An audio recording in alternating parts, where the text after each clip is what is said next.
Dos escombros da antiga cidade colonial, ex-corte do Brasil, erguia-se como um novo centro político-administrativo, comercial e cultural da República, a cidade capital do Rio de Janeiro. No primeiro quartel do século XX, a Belle Époque tropical instituía-se como modelo-chave de civilização, tendo como pressuposto sanear, modelar, embelezar e educar a cidade e seus habitantes.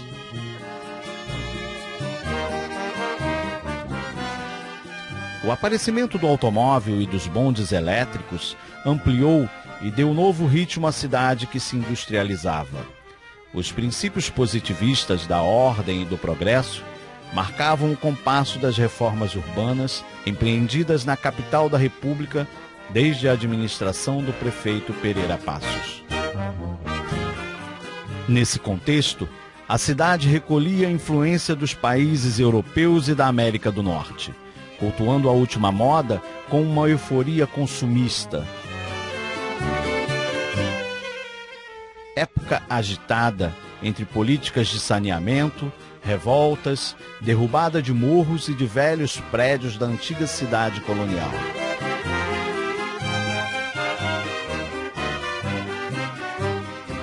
Enfim, o Rio civilizava-se pelo alto contra a barbárie.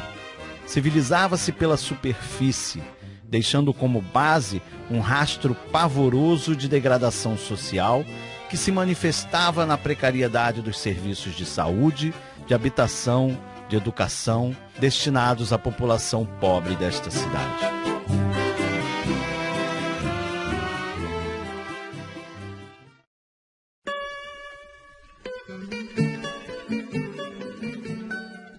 Confrontando a imagem desejável da cidade moderna com o horror representado pela malta dos desocupados e dos sem eira nem beira, que enfermavam a cidade, os reformadores sociais ao longo das décadas de 1910 e 1920 pretenderam conter e enquadrar este cenário ameaçador.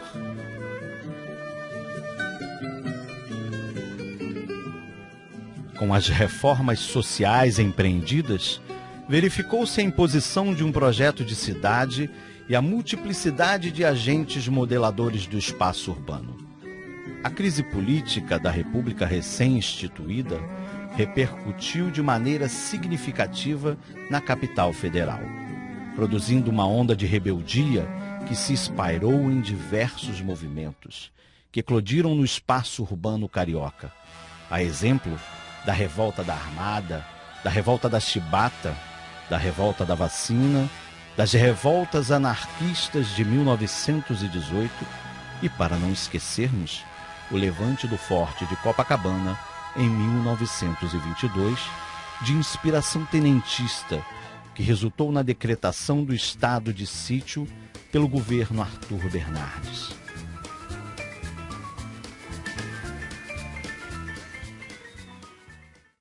Nesse período, a infância assumiu centralidade nos discursos elaborados por diferentes segmentos intelectuais.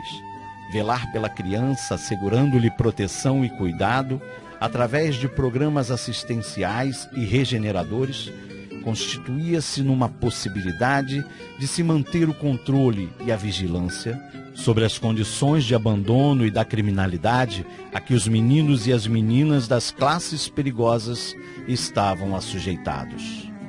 Por outro lado, os jornais à esquerda publicavam notícias que davam conta de captar as contradições sociais que atravessavam o cotidiano da cidade e de seus habitantes. Dos diversos casos de violência e exploração registrados nos periódicos, o caso envolvendo o pequeno Bernardino, de 12 anos, assumiu ampla repercussão. Engraxador de botas e vendedor de jornais, o menino foi preso e conduzido à casa de detenção, aonde foi brutalmente amolestado por 20 presos adultos.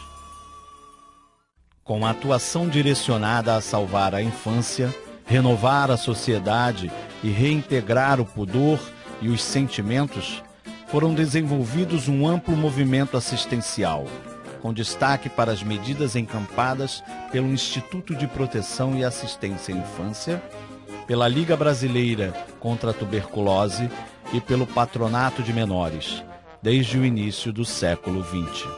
Essas instituições pretendiam prevenir, proteger, tratar, higienizar e curar as crianças e suas famílias num movimento que se propagou pelos diferentes estados do país. Quanto à importância do trabalho, esse encontrou respaldo nas famílias que lançavam mão, como medida de sobrevivência, dos pequenos expedientes no comércio e especialmente nas indústrias, onde era comum encontrar crianças operando máquinas em linha de produção com salários baixíssimos. No quadriênio das administrações do presidente da República Washington Luiz e do prefeito Antônio Prado Júnior, de 1926 a 1930, foi elaborado o plano urbanístico para a cidade, concebido pelo arquiteto francês Alfred Agache, concomitante com a reforma da instrução pública e a aprovação no Senado do Código de Menores de 1927. Através das reformas realizadas pela Diretoria-Geral de Instrução Pública durante a década de 1920, pretendeu-se introduzir ideias e técnicas novas, como os métodos ativos, a adoção dos testes, a adaptação do ensino às fases de desenvolvimento e às variações individuais da criança, ou que trouxessem, na reorganização das estruturas ou no processo de ensino, o selo da novidade. À luz das correntes pedagógicas modernas, firmaram-se como princípio norteador as necessidades apresentadas pelas crianças em um movimento que tendia a uniformizar um modelo ideal de educação, de escola e de aluno. A criação de escolas públicas em prédios do poder municipal, juntamente com os programas de habitação, de medicalização da família e o combate ao alcoolismo, fazia parte de um conjunto de medidas de disciplinarização social.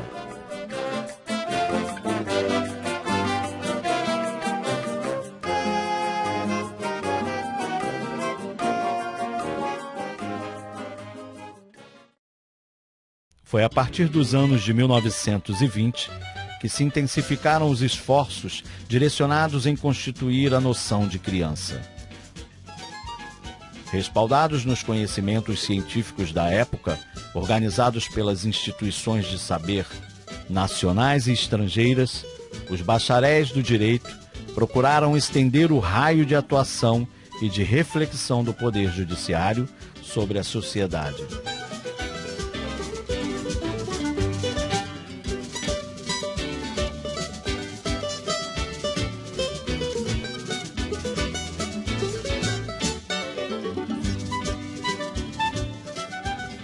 Em consonância com estes debates, foi promulgado a 12 de outubro de 1927 o Código de Menores, primeira legislação brasileira direcionada à infância. O Código firmava os dispositivos gerais das leis de assistência e de proteção à infância para todo o território nacional. Quando da aprovação do Código de Menores de 1927, o Distrito Federal já contava desde 2 de fevereiro de 1924 com o primeiro juízo privativo de menores abandonados e delinquentes do país e da América do Sul. Para o cargo foi nomeado bacharel em Direito e idealizador do projeto do Código, José Cândido de Melo Matos. Com instalação provisória e modesta no Instituto de Surdos e Mudos, a Rua das Laranjeiras, o juízo privativo iniciou suas atividades, contando com a atuação do juiz e reduzido número de pessoal que se desdobrava em diferentes atividades. Quanto aos institutos disciplinares, preconizava-se a criação de escolas destinadas ao atendimento dos abandonados e delinquentes. Para isso, as escolas foram concebidas em dois tipos, de preservação e de reforma. Como de preservação, compreendiam as escolas indicadas para os menores abandonados, mas não corrompidos. Como de reforma, as que recolheriam os menores delinquentes e viciosos. Por ocasião da criação do juízo, o Distrito Federal contava com um número reduzido de instituições, a exemplo da Escola Premonitória 15 de Novembro, da Casa de Preservação para Menores do Sexo Masculino e a Casa de Prevenção e Reforma, Escola Alfredo Pinto, para menores do sexo feminino. No âmbito da municipalidade, o Instituto Orsina da Fonseca, para meninas, e o Instituto João Alfredo, para meninos, colaboravam no atendimento às crianças órfãos, bem como às instituições mantidas por congregações religiosas e pela Santa Casa de Misericórdia. Nesse contexto, essas instituições assumiram um caráter moralizador e higiênico dos comportamentos, envolvendo a compatibilidade de gênero, especialmente em sua parte prática. Exemplar disto foi a proposta para o ensino de ofícios para as escolas de preservação para menores do sexo feminino. Esta deveria organizar-se com oficinas de costuras e trabalhos de agulhas, lavagem de roupa, engomagem, cozinha, manufatura de chapéus, jardinagem, horticultura, pomicultura e criação de aves.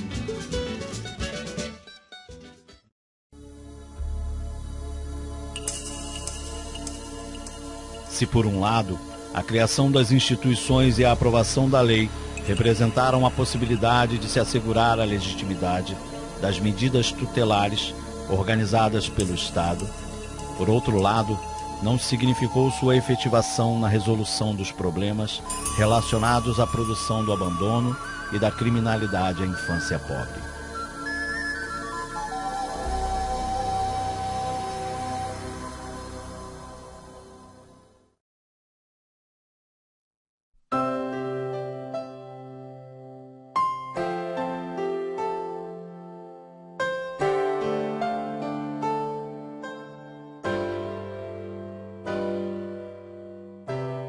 (83 anos após a promulgação do Código de Menores de 1927 e 20 anos da aprovação do Estatuto do Menor e do Adolescente, crianças e adolescentes empobrecidos continuam sofrendo a ação de um sistema implacável de submissão de direitos sociais. Avareza, cobiça, perversão e lucro definem o caráter das desigualdades e o tamanho das exclusões desses tantos meninos e meninas do Brasil.